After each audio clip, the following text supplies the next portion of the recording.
Welcome back to Timberborn and my Diorama challenge. Last episode, we built ourselves a water dump up here so that we could divert some of the water that's coming in this way. And actually, I should probably slam my floodgates shut so that now that we've got enough water flowing through the river, we should start collecting water for the next drought.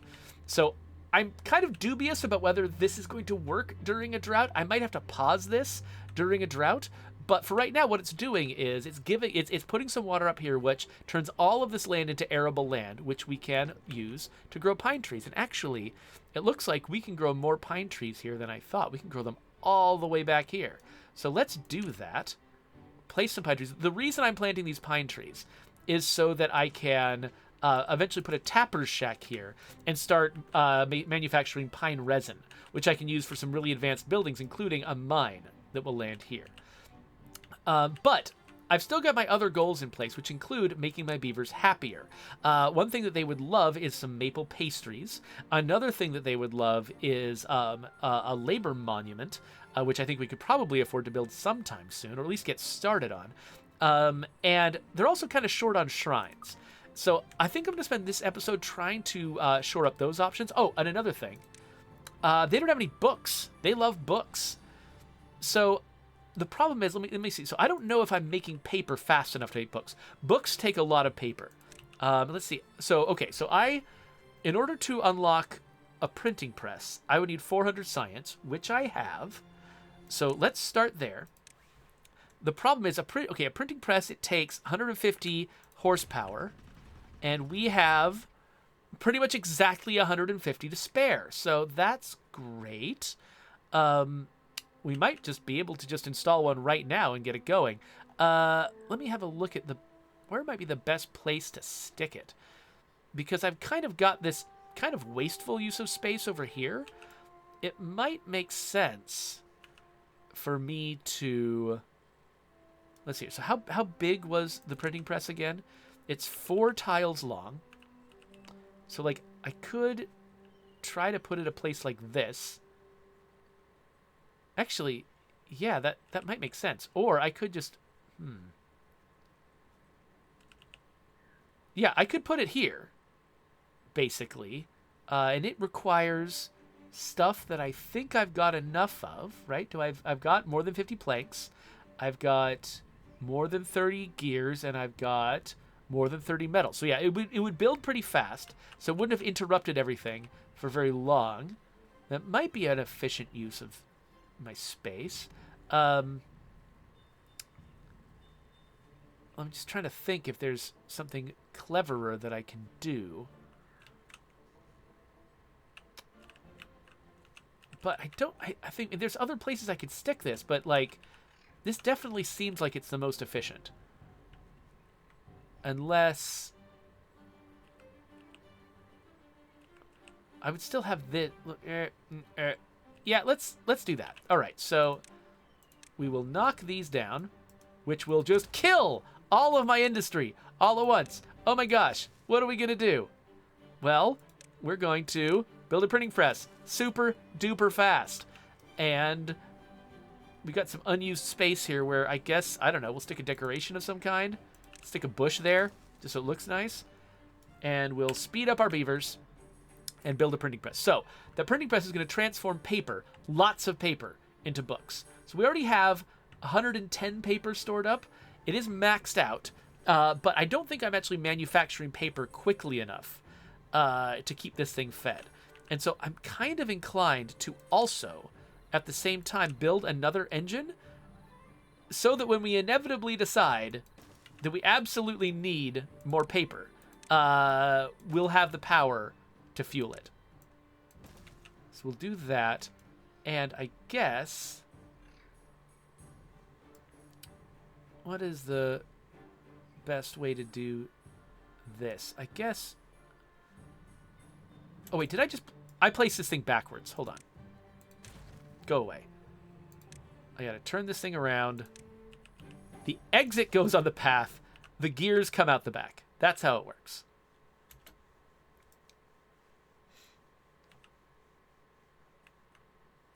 So, Coalition, I don't want to engage with your poll because it's about which of the legacy boons in State of Decay 2 is the worst, and I already spent too much time fretting about that on my own. So I'll let you worry about that. And, well, so, okay, it looks like the printing press got going pretty fast. We don't have a storage place for books yet, though. So that's probably a thing that I should do. Where do we need one of those? Where do we want a storage place? We don't need a lot of them because beavers are voracious readers, as everyone knows, and they consume books extremely quickly. So I don't think we need to store a lot of books. So why don't I just stick a little tiny storage place right there? And this is where beavers can find their books. Right there. Okay, so we got the book thing going. We doubled our science output last time, which means that our science is recovering from unlocking the bookseller. And so once it gets up to 1,000, we might be able to place a monument. But while we're waiting for that, another option is, of course, maple pastries, which require both flour and maple syrup. But I believe our flour is maxed out, which means I think we're not overusing it. So we can put a bakery, a third bakery out here to make yet another thing. The question is, where is the right place for a third bakery? Ideally, I want to be as efficient with the space as possible. I'm just trying to think, like, where could I build? Like,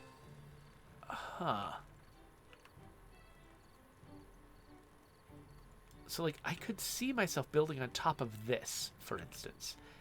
Having a beaver walk out onto here, and then what? And then where do they go from there? I think, oh, wait, can I build? How tall of a platform can I build? I can put that directly underneath a platform? We have got our position then.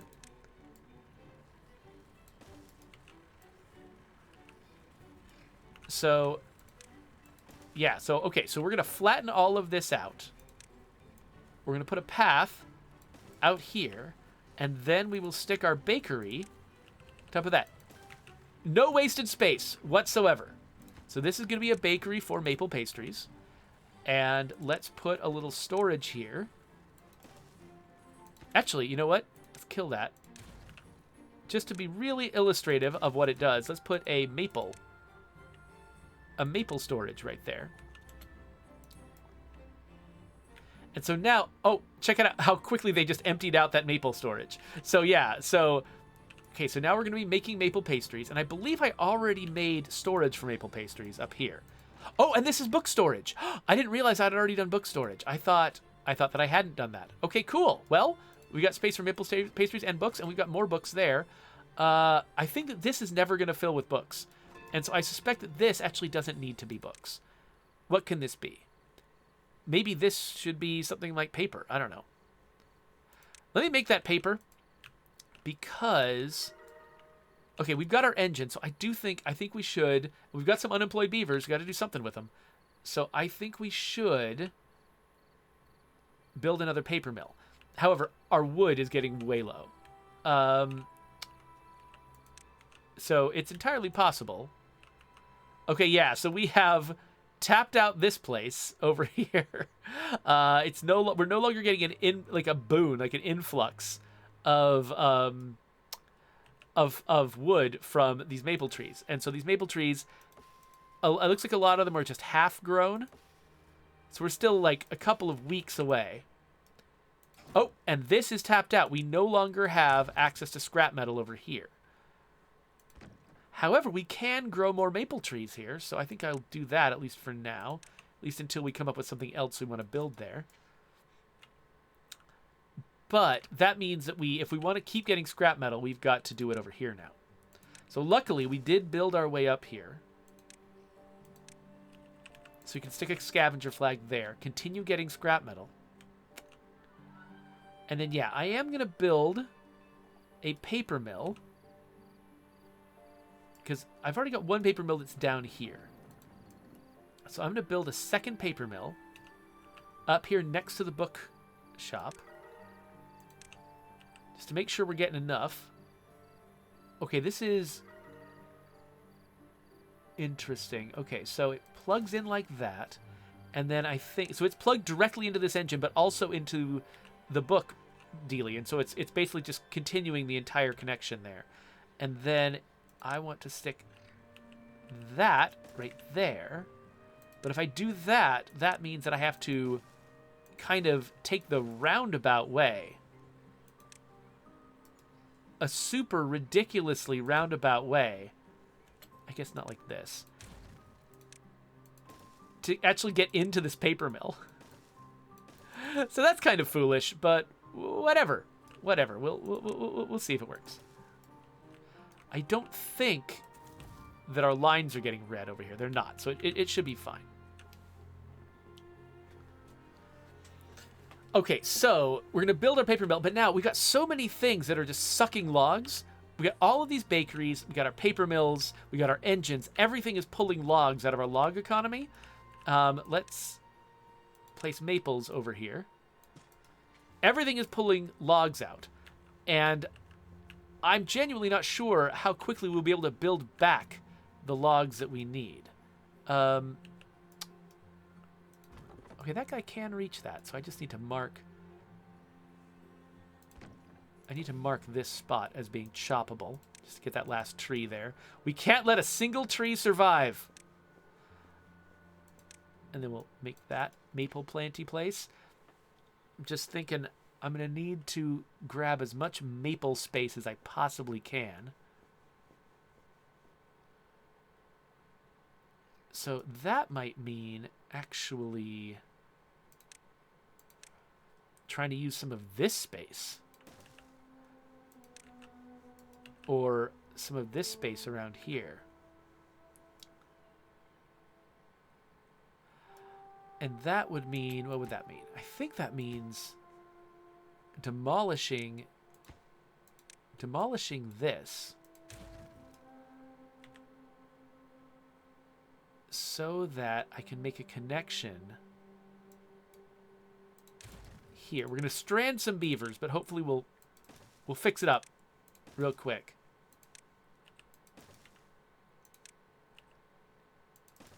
So it'll be something like that. See, like that. And then...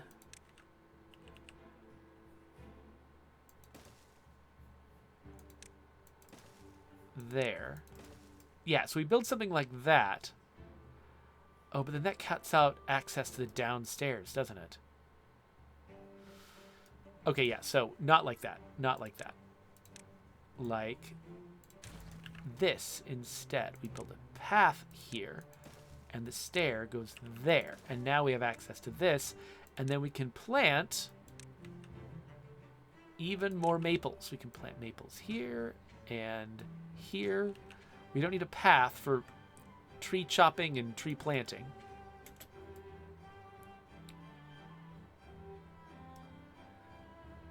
So hopefully we'll build this quickly enough because we've already built everything else. We've already got our paper mill going. Oh, by the way, our population is growing prodigiously. I feel like I need to push pause on that a little bit. So let's push pause on a couple of these beaver tanks. Back it out because... oh, we've got homeless beavers. Oh, we don't want homeless beavers. Not at all. Homeless beavers are bad. So... where's the right place to unhomelessicize these beavers? So, let's...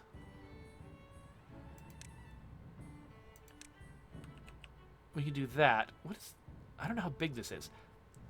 Let's add one of these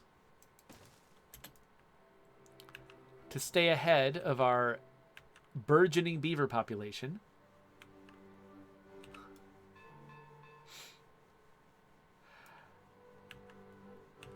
Okay, so La Coalición really wants me to pay attention to his poll results for which is the worst legacy boon. So somebody repeat what it was. If you really, really want to tell me, somebody Somebody repeat for me what just came in as the worst one. It looks like it might be Warlord, which makes it that one. All you get is just like a. Was that one that just gives you a pile of weapons up front? Is that kind of it? And you kind of immediately overcome the advantage by just finding better weapons after you get started. Because yeah, that's honestly probably the one that I would have picked. That one's kind of ridiculous. So, and then actually, while we're, you know what, we can probably, yeah, our log situation isn't great. We're trying to future-proof ourselves, but it takes forever for maples to grow. And so even though I'm adding to my maple capacity, it's not going to be valuable for a long time. So I'm trying to figure out, is it even viable for me to consider trying to build a monument under these conditions? I'm building a spot where I could stick one, but I feel like I need to see us having a profit on logs before that makes any sense. But maybe that just means not building anything for a while. But not building anything for a while isn't the most interesting thing for you to watch. Oh, but check it out! Between the books and what else did we do? And the maple, everybody's eating maple pastries. Maple pastries are so valuable. They gave us 3 by themselves. And then people are also reading books. We're up to 33. I didn't even notice we got up to 33. We hit our happiness goal. I could almost decide to set a higher happiness goal of 40 if I wanted to, because we actually hit it. That's crazy.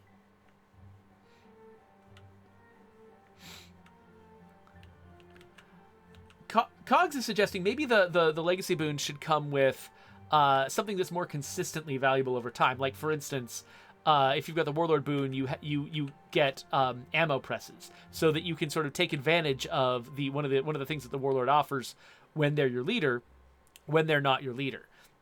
That's a good idea. I mean, there's all kinds of different things that we could do. Honestly, one feature that I proposed a lot, but that we never actually, ended up prioritizing and implementing, was the idea of having leader powers. Things that when you've got a current leader, things that they can do that other leaders can't do.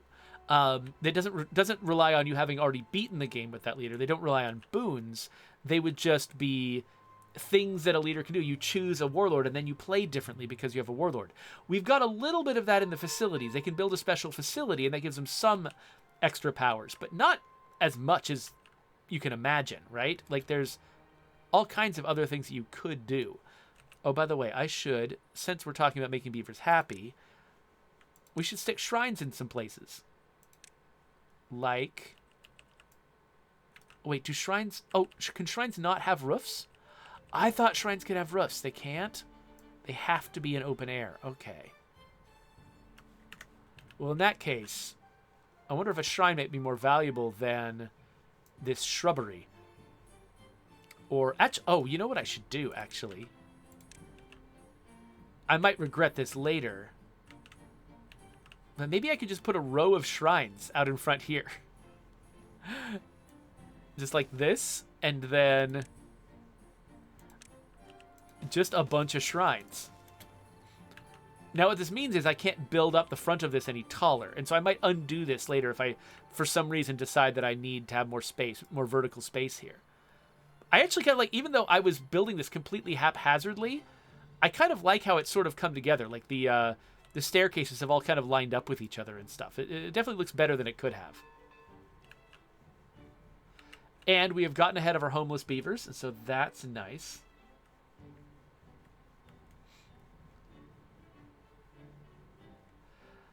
So AFG Solus asks, why wasn't Outpost Defense, which is a feature that's coming in through Update 33, why wasn't that added at the start of State of Decay 2 when it was in State of Decay 1? Well, in State of Decay 2, we were not leaning nearly as hard in the direction of kind of having there be an RTS that's playing out on the map like we did in State of Decay 1. I think that was a misstep. I think that we should have thought more about the strategy of playing on the map, the way that the zombies could attack you and approach you, and using, making a defense that was larger than just the immediate defenses of your base. We should have done that. And so we weren't really thinking in that way, and weren't really, I think, valuing highly enough the advantages that gave us in State of Decay 1. And so, like when you're making a sequel like State of Decay 2, which is in a totally new engine, very different production values, that sort of thing. I mean, every new thing that you can't just automatically inherit features from the previous game. You inherit some knowledge about what works about those features, but you can't actually just inherit the features themselves. And so because of that, each thing that we implemented, we had to separately consider: are we going to spend the time to implement this? Are we going to spend the time to implement that? And because we hadn't implemented, we had some stuff going on under the surface that did make hordes traveling around the map. They did matter, but not as much as they did before. And so because of that, we couldn't prioritize defending against them because you couldn't even see them coming. They weren't, and hordes encroaching on your base wasn't how sieges happened. We implemented sieges in a completely different way. So defending your base that way just didn't matter as much anymore.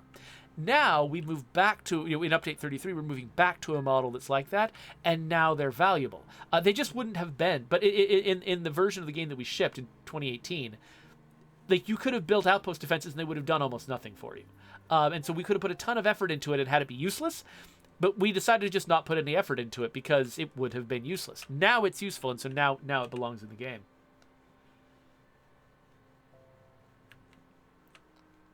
Yeah, so Cogs, you're absolutely right that, like, people telling you in the story that they need a leader is a very different experience from the player feeling like they need a leader because the leader adds something valuable to the game that they don't have without the leader. So yeah, you're absolutely right about that. That we needed, that if we wanted to play, the better way for us to implement leadership in State of Decay 2 would have been to implement like a system where having a leader was a clear, obvious benefit. You definitely needed to have a leader. And so that is sort of that is a lack in the game that I would love to someday fix, though I don't know. State of Decay 2 at this stage might not be the place to do it. But we'll have to see. But yeah, who you put in charge feels like it should matter more than just aesthetically. So I'm going to build this staircase up here just to future-proof this, just to make sure that I can actually support having the mine up here where I want one. But we're not going to build the mine yet because we're only just now getting our trees into a shape where they're going to start producing sap. It takes them 7 days to produce sap. And, oh, actually, so one thing I should do, though, is let's move my little scavenging post here. By the way, I did notice that it is a drought. I do know I need to pay attention to where my water level is. And this is actually going to be... So, okay, so there's a chance that actually me adding this water dump didn't do anything. Because... like to my water economy, because what might be happening during this drought is we pump water out of here, water goes into this, and then when it overflows from here, it comes down and rejoins this. And so it could be that basically this is preemptively doing some of the work that lowering the floodgates would do. And so it might be that having this doesn't make that much of a difference. Because also this area gets pumped out as well. So it's like we're pumping water out of here, bringing it up here, and then it just flows right back down to here again. So it really might not be making that much of a difference, in which case, great. If that's the case, we'll get through this drought the same way we got through the past drought. So that's, you know what? I'm gonna build a tapper shack up here for the pine resin. So we can start getting that going. And then actually, I could probably plant some more pine trees up here in this area. So we'll get that going and get these trees to grow. But really, the thing that I'd like to see is us getting through this drought with last episode's water dump not ruining our lives. So let's see how that goes. So Cogs is making suggestions for ways that just having a leader, just not even caring about what type of leader it is, just having a leader might have some just general advantages, like, for instance, build speed or morale being higher. That's true. Honestly, like that would be probably one of the simpler ways that we can make something like that work. So, yeah, I'm glad that you guys are talking about this, because this does actually feel like it's potentially, I don't know, pretty valuable stuff. We've got a lot of unemployed beavers right now. We've got way too many unemployed beavers, and I'm nervous about our food supply. Our food supply seems to be okay, but I'm a little nervous about it. We are tapped out on maple pastries, on sort of the maple, because these trees have not grown in yet. These ones, okay, we're getting 80%, 70% towards grown. So these are going to start producing maple again sometime soon. Maple pastries might end up being a seasonal product for these beavers. Okay, so there went the aquatic crops. So we're going to lower this to height 1. Refill the area. And then see what happens. We got 2.5 days left.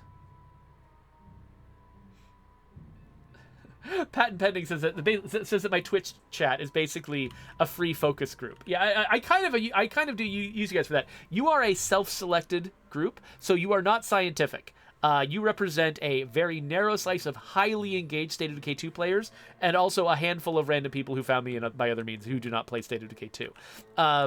Mostly, you're a narrow slice of very committed State of Decay 2 players, and so the things that you want are valuable for people who are like you. They're not necessarily going to be the best thing across the board for everyone. Oh, we've got no space for scrap metal. Should I be storing more scrap metal someplace? Perhaps. Maybe. I could start a whole nother stack for scrap metal. Or we could just sort of let it lie for now. I don't like leaving just debris piles right there, though. Maybe what? Oh, I know. Let's kill this. And then let's put a little scrap metal storage right there. Which is stupid, but I don't care. So we'll make this a tiny, tiny scrap metal storage just so that we can get... Actually, let's not do scrap metal. Let's do proper metal. Because then we'll manufacture more metal, and that will make room for the scrap metal to get cleaned up. Okay, we have started... We started drying up again. I'm going to let some more water out. Oh, that's not going far enough. Okay. We have got 1 day left. I've let just enough water out. We can just barely cover this. Okay, we are barely scraping by with these. Now, I don't think the droughts are going to get any worse. So I think we're at the worst droughts now. If we can survive this drought, we're probably okay across the board, I think.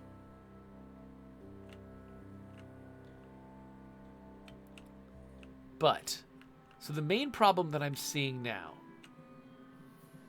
is that my number of logs is not getting any larger. We've got all of our trees are in downtime.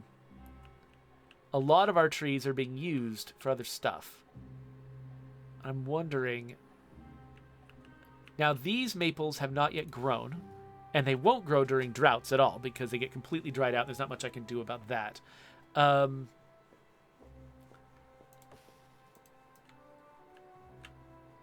These pines I'm trying to save for resin, though once I figure out how much resin I actually need, that might not be a very big deal. By the way, I should actually make some storage for resin. I believe that resin is not stored in tanks. I believe that resin is stored in... Yes, it's stored in regular storage. So I can just stick some resin storage right there. I probably don't need this number of trees for resin storage, or for resin, in which case I could probably start chopping some of these trees. But I kind of want to see. I want to see what we need. But the drought is over just in time because my crops are drying out just as the water is starting to flow again. So we are barely making it. So I do think... Now let's have a look at our... Okay, our wheat situation isn't great. I think probably because I keep cutting into my wheat fields to do other things. In fact, yeah, I got rid of this and then... You know what? I should... Should I? Yeah, I think I should... Let me change my mind about that. I don't think we need that many more trees. And so where I was going to put trees here, I don't need to. Aren't a lot of great places to stick more wheat. I mean, I guess, you know, my need for berries is kind of limited. I could plant some more berries out somewhere else. So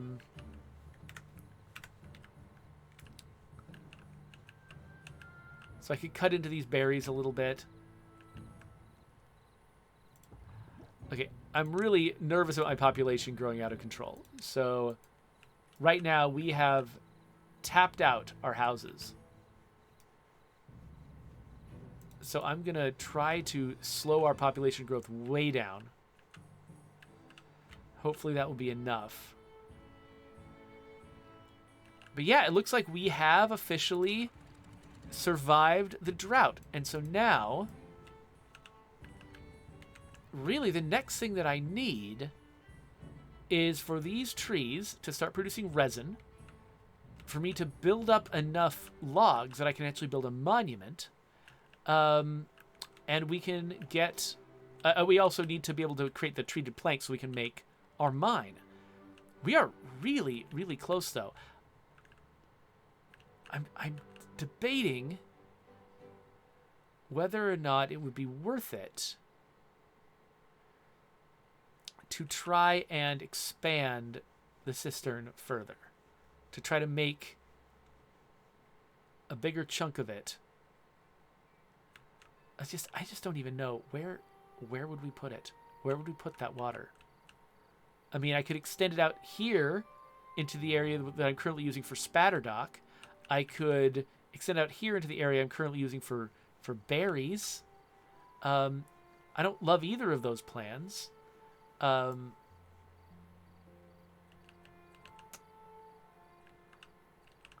mean, I guess we could grow more berries up here if I extended the staircase from the forester down this way. We could plant berries at the base of the hill. I could see that working. Basically, we would need... I mean, don't mind doing this anyway. We would need something like this.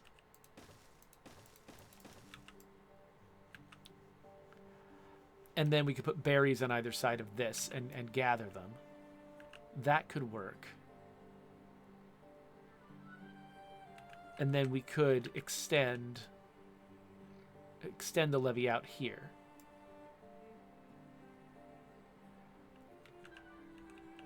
That would take a lot of logs, though. So everything I'm talking about right now requires a lot of logs.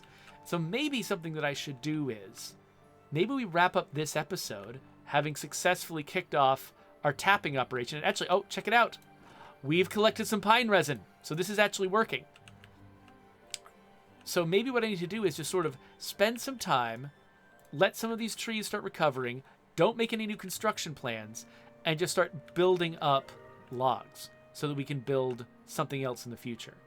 And maybe I do that a little bit on my own time, and then once I've sort of built up the resources, maybe we can go and try out some monuments, some some like treated planks, and a mine. That might be a better use of my time. Of your time. It's better use of your time instead of just sitting here watching me. Like, that's the thing. It's like, just, if what we need to do is wait, I don't want to make you do that. That seems like silliness.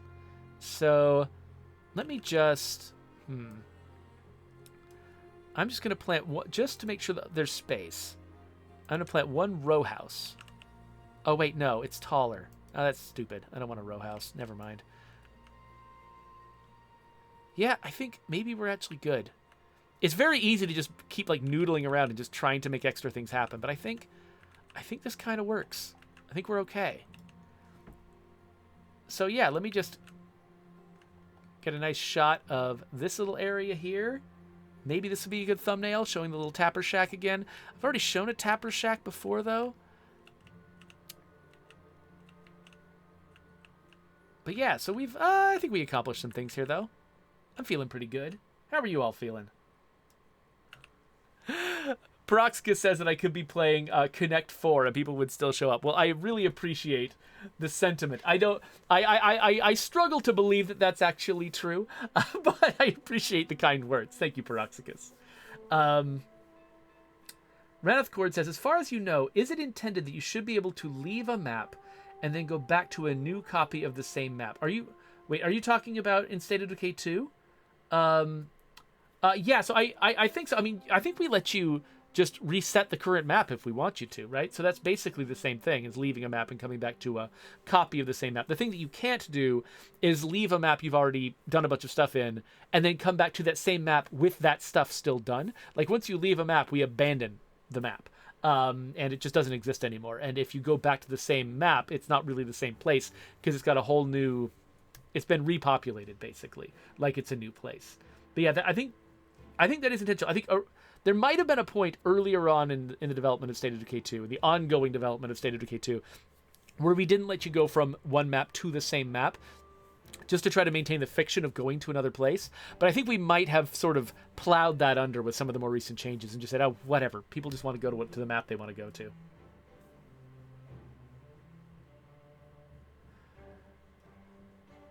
Oh, okay. So yeah, so Raneth Cord says that actually he found that it wasn't possible, and he thought that was weird. Okay, so I assumed that you were finding that it was possible, and that was weird because we didn't do it before. But it sounds like maybe what you found is that it isn't possible, and it should maybe be. Feel free to write the bug. Writing the bug, will mean that the team will think about it. But I bet that it probably is intentional, because we definitely had justifications for it. There was at least some point where we were talking about not wanting the player to go from one map to the same map through the travel procedure. Now, you can reset the map that you're on, I think, through the difficulty screen. And so it's not like you can't do it. You just have to do it by consciously doing the fakey thing rather than trying to simulate traveling. So that probably works. I could see an argument the other direction, though. And so, yeah, I'm betting it wouldn't be high priority to fix because you can make an argument for it either way. It's not like the game is broken if it works that way. Rosenberg asked if anyone's going to try out Minecraft Legends today. I actually didn't realize that Minecraft Legends had come out. So I might try it out now that I know it exists. But for right now, let's stop playing a game. So, YouTube people, that's going to be the next episode. And if things go well, it could even be the last episode. If I can manage to get things built up enough that I can build a mine, we might be out of goals. We'll see.